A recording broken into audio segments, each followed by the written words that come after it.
Саламатсыңар, урматтуу окуучулар. Аралыктан окутуу сабагыбызды баштайбыз. Кандай эс алдыңар? Анда сабакка көңүл бургула. Сабагыбыздын темасы биздин үй.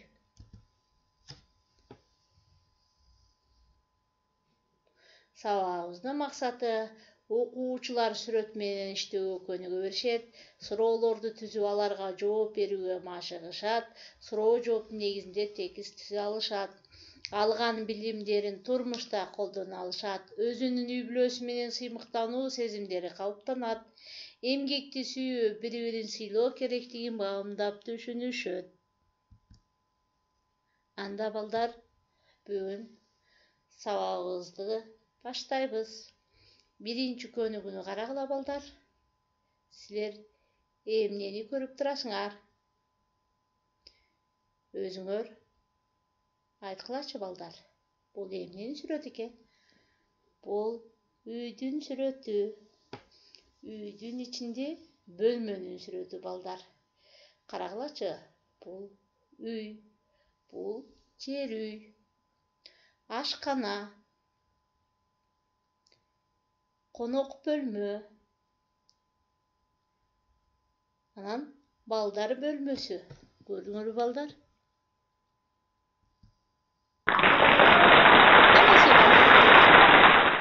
Суроолорго жооп бергиле.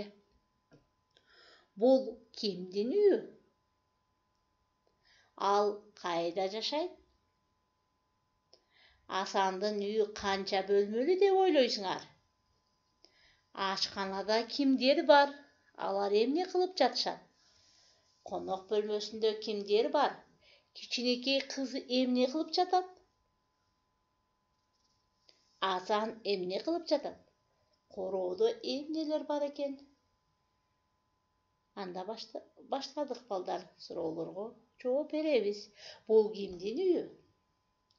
Бул Асандын үйү. Ал кайда жашайт? Ал айылда жашайт. Асандын үйү канча бөлмөлүү деп ойлойсуңар? Асандын үйү 3 бөлмөлүү. Ашканада кимдер бар? Ашканада апасы, атасы бар. Алар тамак ишип жатышат.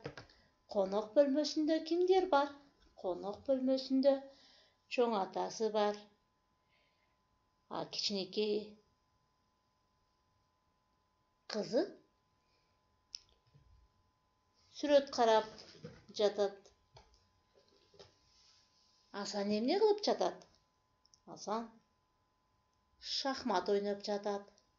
Короодо бактары бар экен. Алма багы бар экен. Ушундай суроолорго жооп берүүнү үйрөнгүлө балдар. Кана сөздөрдү тапкыла балдар. Эмне деген сөздөр бар? Кана ойлонуп тапкылачы балдар. Баары үйүбүзгө тиешелүү сөздөр балдар. Биз азыр сүйлөп өткөн сүрөткө байланыштуу сөздөр балдар. Анда баарыбыз көңүл буруп табабыз сөздөрдү. Биринчи карагылачы, ойлонуп туура табууга аракет кылгыла. Короо, ашкана, айылда, эмерек, конок, бөлмө деген баары эмне болот? Бүгүнкү биздин темабызда биздин үй, үйгө тиешелүү сөздөр экен. Көрдүңөрбү балдар? Үйдүн короосу болот, ашканасы болот, эмеректери болот, конок бөлмөлөрү болот да. Баардыгы үйгө тиешелүү сөздөр балдар. Анда балдар, дептериңерди алгыла дагы бүгүнкү датаны жазасыңар. Анда 3-чү көнүгүү деп сүйлөмдү толуктап жазгыла. Анда баштадык балдар. Ашканада Асандын апасы жана байкеси тамак ичип жатат.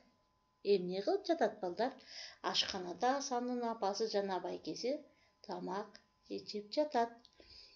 Көрдүңөр балдар, көпчектин ордуна тиешелүү сөздөрдү коебуз. Конок бөлмөсүндө чоң атасы телевизор көрүп жатат. Атасы жана бөбөгү шахмат ойноп жатат.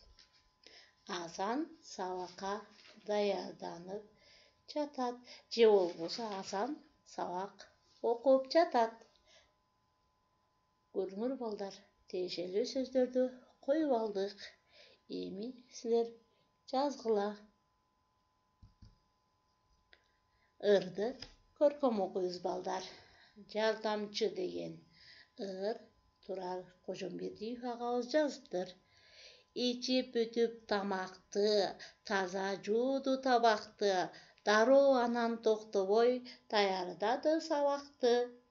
Колу тийбей колуна, суу ташыды коюна, көпөлөктө инисин көтөрүп алды жонуна. Ойнотту жанатты, сооротtu канатты, жаман көрөт башынан жалкоолонгон адаты. Көрдүңөр балдар, ушул жардамчы деген ырды жаттагыла дагы менин WhatsApp'ыма көркөм айтып жөнөткүлө.